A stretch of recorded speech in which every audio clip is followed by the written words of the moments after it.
A crisp autumn breeze swept through the streets of San Francisco as Jordan Sullivan adjusted his faded jeans and plain t-shirt.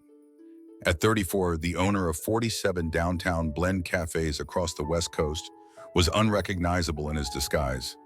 The silver ring on his finger caught the morning light, a 5-year anniversary gift from Alex, a reminder of why spaces like his mattered. Jordan had received an anonymous email last week claiming discrimination was happening at his flagship store. Now he needed to see for himself. The elegant downtown blend cafe stood like a beacon in the financial district, its minimalist design and premium atmosphere attracting San Francisco's elite. Jordan pushed open the glass door, the familiar scent of freshly ground beans welcoming him home.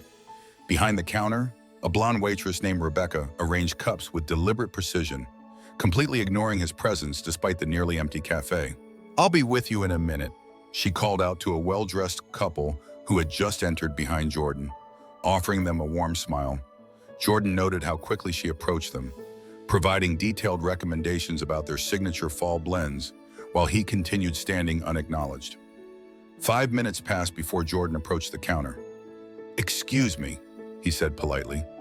Rebecca turned, her smile vanishing as her eyes swept over his casual attire. That's when Jordan's phone rang. Alex calling to check in. "Hey babe, I'm at the cafe now. I'll call you back." Jordan answered quietly.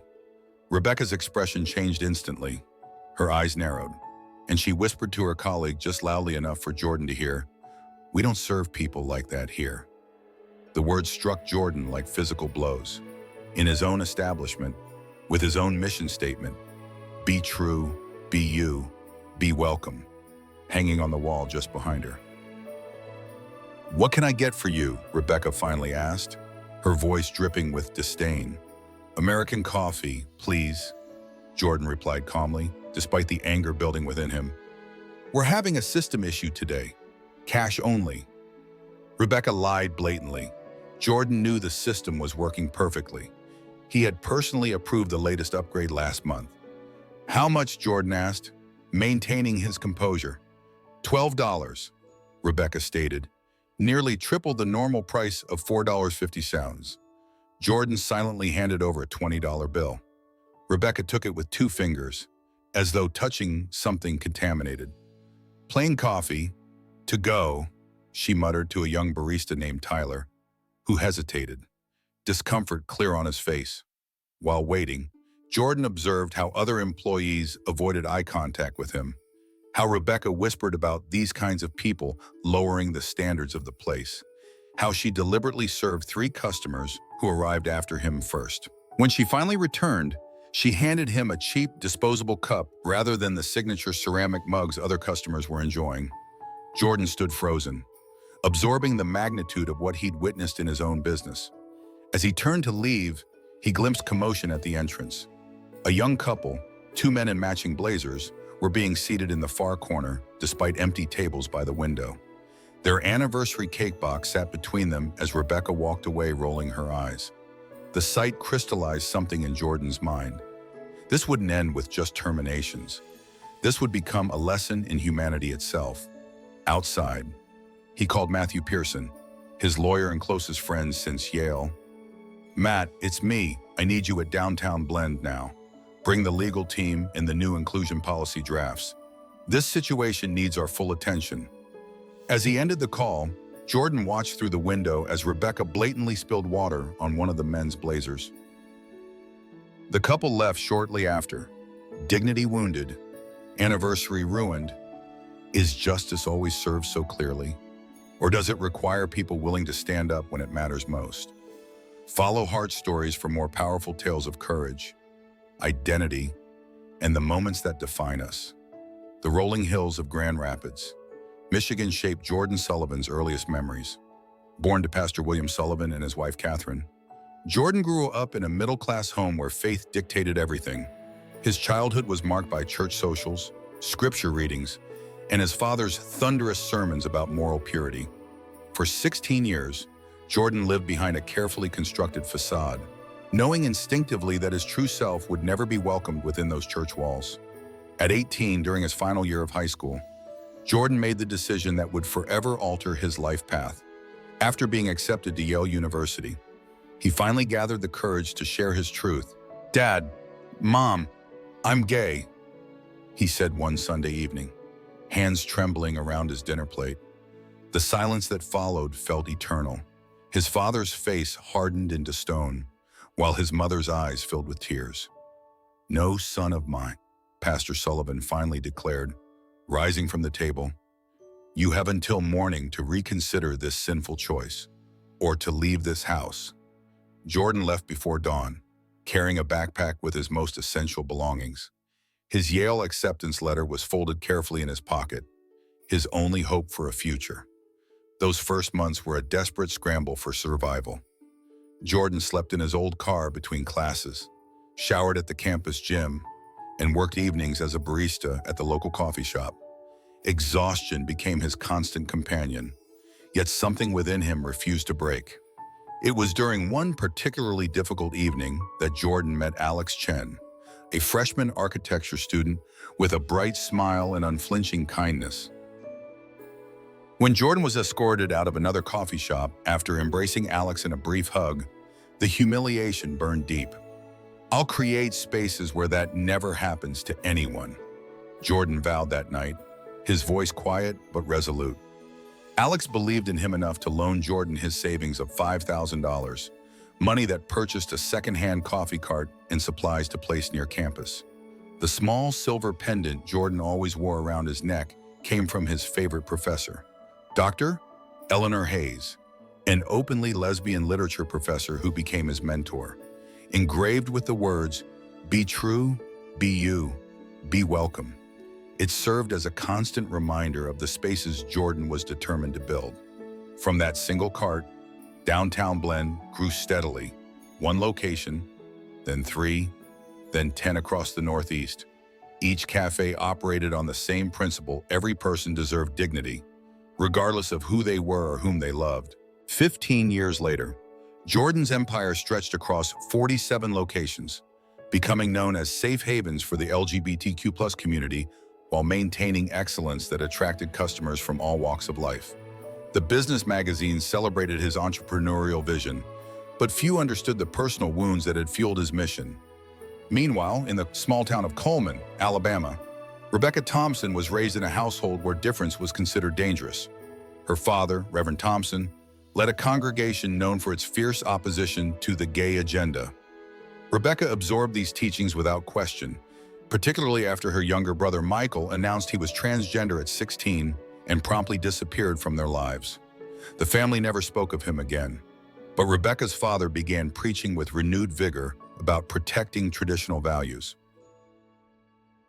Rebecca moved to San Francisco not out of progressive values, but because of a hospitality management opportunity. She viewed herself as a defender of standards in a world losing its moral compass. Her group chat, True Blend Elite, connected like-minded service industry workers who believed certain customers simply didn't belong in upscale establishments. When she became senior server at Downtown Blend, Rebecca found perverse satisfaction in subtle discrimination.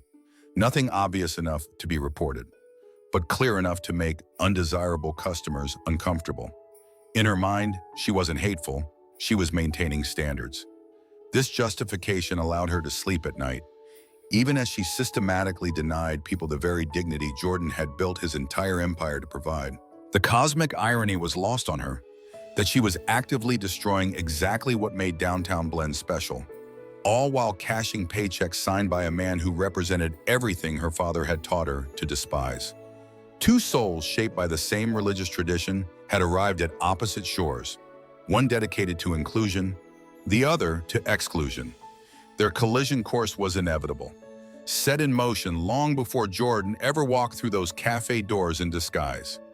Within 24 hours of his disturbing experience, Jordan Sullivan transformed his personal shock into methodical action.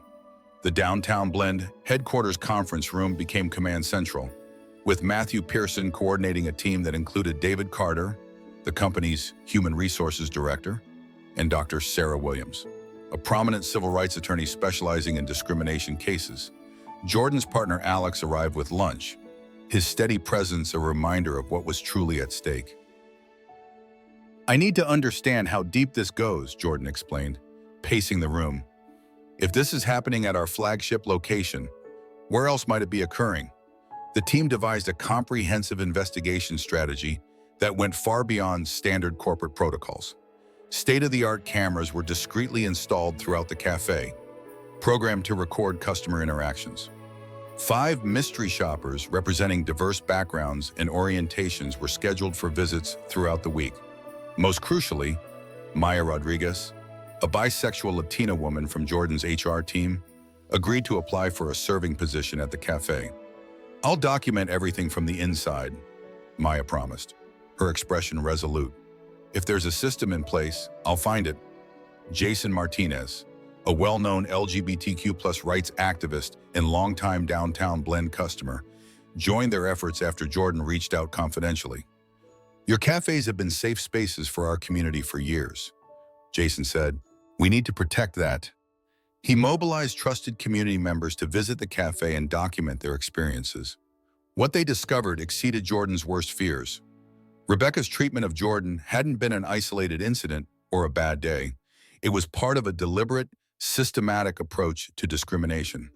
The hidden cameras captured Rebecca consistently seating LGBTQ+ couples in the least desirable sections, deliberately slowing service, and applying what employees privately called the rainbow tax, charging premium prices for basic items. More disturbingly, Maya discovered a private WhatsApp group called True Blend Elite, administered by Rebecca. The group included Amanda Walsh, the location's manager, and several staff members from various upscale establishments across San Francisco. The chat contained explicit instructions on identifying undesirable customers and making them feel unwelcome through plausibly deniable actions.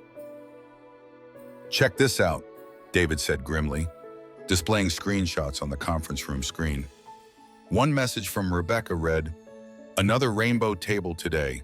Gave them the broken chairs and made sure the AC was blowing directly on them. Left within 20 minutes. Mission accomplished." Amanda had responded with a laughing emoji and "Perfect execution. Keep our standards high." The investigation also revealed a secondary coding system in the point-of-sale terminals. Certain key combinations allowed servers to apply surcharges disguised as premium service or special preparation to targeted customers. Financial analysis showed these surcharges were almost exclusively applied to customers who appeared to be LGBTQ+ or people of color. The evidence gathered was damning, but the final breaking point came on Thursday afternoon. The cameras captured Rebecca refusing to serve a same-sex couple celebrating their wedding anniversary.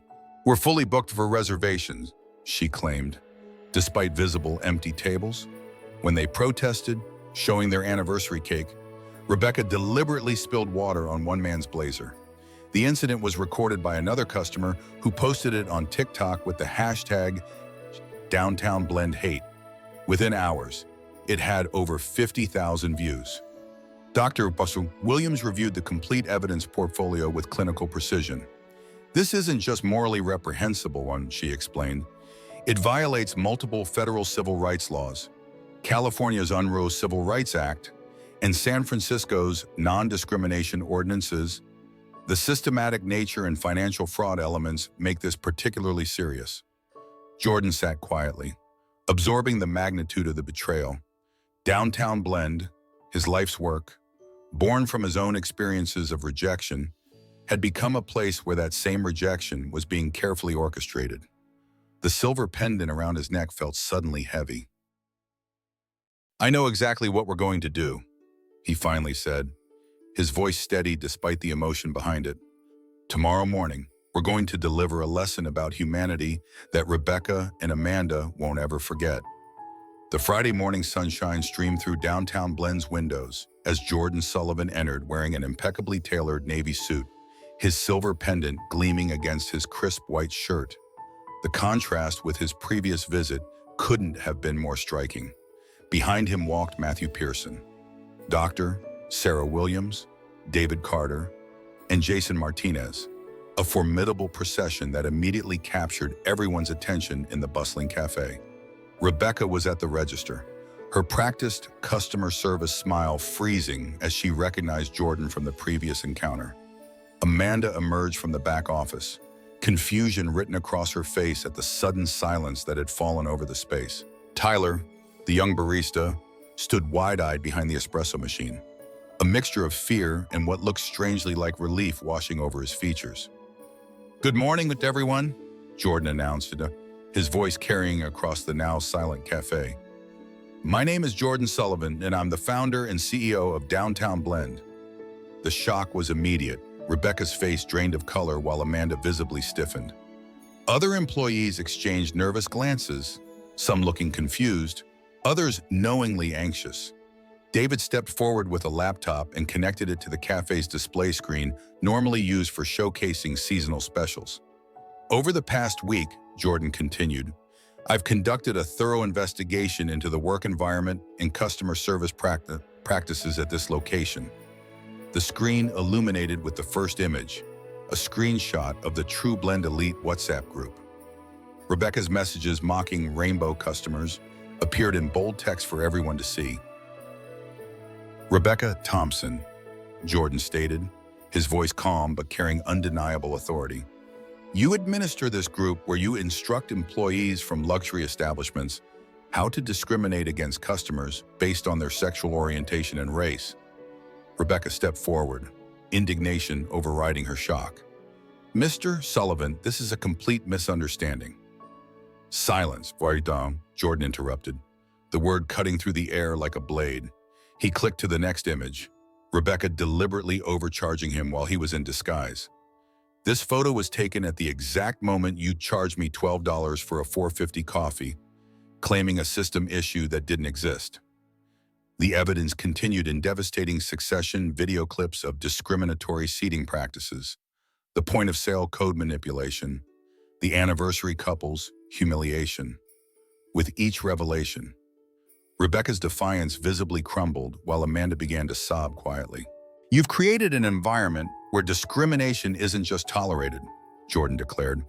"It's systematized and taught to new employees as standard practice." Rebecca finally found her voice, though it trembled. "You can't prove any of this. You were undercover, lying about who you were." Jordan nodded to Dr. Williams, who stepped forward with clinical precision. "Under federal civil rights law and California statutes, business owners have not only the right but the legal obligation to investigate discrimination on their premises. All evidence collected is fully admissible, including recordings made in commercial spaces where there is no expectation of privacy." Jordan activated a small speaker connected to his phone, and Rebecca's voice filled the cafe. "Some people just don't fit with the premium experience we offer." The recording had been made during his previous visit. "Rebecca Thompson and Amanda Walsh," David announced formally. "You are terminated for cause, effective immediately. Your behavior violated not only company policy, but federal and state civil rights laws." Rebecca stood up abruptly, her arrogance resurging in one final desperate act. "You can't do this. I'll sue you for wrongful termination." "You'll do what?" Jordan challenged, his voice now carrying the full weight of his authority. "Tell a judge how you systematically discriminated against customers based on their sexual orientation. Explain how you created secret codes to overcharge people you thought wouldn't have the resources to fight back." Reality finally hit Rebecca like an avalanche. She paled as Dr. Williams calmly elaborated. "Systematic discrimination can result in civil lawsuits from each affected customer, substantial federal and state fines, and depending on the extent of documented damages, potential criminal liability for civil rights violations and financial fraud." As security arrived to escort Rebecca and Amanda from the premises, a young server named Jessica stepped forward, visibly shaking. "Mr. Sullivan," she began hesitantly, "I participated in some of this. I was new and afraid of losing my job." Her voice cracked with genuine remorse. "I know I deserve to be fired too, but I want you to know I've learned how wrong this was." Jordan studied her carefully. "Do you understand why what happened here was so destructive?" Jessica nodded, tears streaming down her face. "My brother is gay. I was too afraid to stand up for him at home. And then I came here and was too afraid to stand up for people like him here too. I hate who I've become." In that vulnerable admission, Jordan saw a glimpse of genuine transformation. Jessica, sometimes people need a second chance to become who they should have been all along. You'll undergo comprehensive inclusion training, and you'll be on probation for 6 months. Turning to the remaining staff, Jordan delivered a powerful message. What you've witnessed today is that discrimination will not be tolerated in any form at Downtown Blend. Those who upheld our values during this situation will be rewarded. Those who participated have a choice: immediate change or seek employment elsewhere. Tyler approached, visibly relieved. Mr. Sullivan, I always felt uncomfortable with what was happening, but I didn't know how to report it safely. Now you do, Jordan replied, unveiling a new confidential reporting system that would ensure such situations would never again take root in his establishments. And we're going to need a new manager. Someone who understands that excellence and inclusion aren't opposing values, they're inseparable. As Rebecca and Amanda walked out the back door, Jordan felt no satisfaction in their humiliation, only resolution that justice had finally aligned with the mission statement hanging on the wall. In the center of that cafe, where discrimination disguised as standards had poisoned countless interactions, a new reality was taking shape.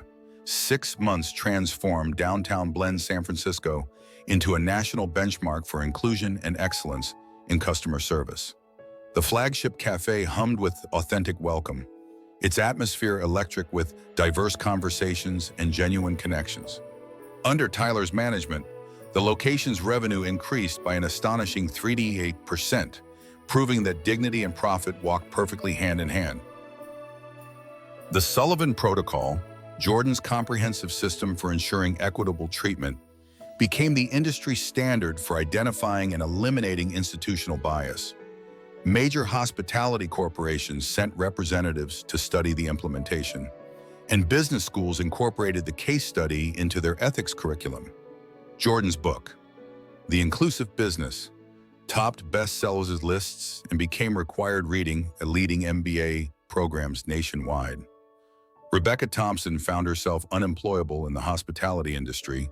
Her discriminatory messages had spread across social media, making her toxic to any reputable establishment. She eventually returned to Alabama, forced to confront the consequences of her actions, learned from the sophisticated urban life she had coveted. Amanda Walsh faced multiple civil lawsuits from customers she had humiliated, settling out of court before relocating to Nevada, where she began working with a nonprofit dedicated to tolerance education, her own painful journey toward redemption. In a surprising development, Jessica became the cafe's most valuable employee, leading sensitivity training for new hires with vulnerability and insight drawn from her own transformation. I almost lost myself to fear, she often told them. Don't make the same mistake. Jordan appeared on the cover of Forbes as CEO of the Year for his revolutionary corporate diversity practices. The accompanying article highlighted the Downtown Blend expansion into Europe and the establishment of the Sullivan Foundation, a $5 million fund supporting LGBTQ+ youth who had been rejected by their families. Perhaps the most meaningful outcome came unexpectedly. 16 years after that painful dinner table conversation in Michigan, Jordan received a handwritten letter postmarked from Grand Rapids. His mother's familiar penmanship covered 3 pages of apology, regret, and a request to meet. Jordan shared the letter with Alex that evening, both men sitting in silence as they contemplated its implications. "Are you going?" Alex finally asked. "I think I need to," Jordan replied, not for forgiveness, but for closure. The meeting took place at Downtown Blend San Francisco on a quiet Tuesday morning. Pastor William Sullivan, now with gray hair and deeper wrinkles, sat rigidly across from the son he had once disowned. Catherine Sullivan clutched her husband's hand, tears streaming unchecked down her face. "Your mother read about you in the Christian Science Monitor," Pastor Sullivan began awkwardly. "An article about ethical business practices." Jordan waited, saying nothing. "I've been reconsidering many things," his father continued, clearly struggling with each word. "The church is changing. I'm trying to change with it." He looked directly at Jordan for the first time. "I was wrong, son.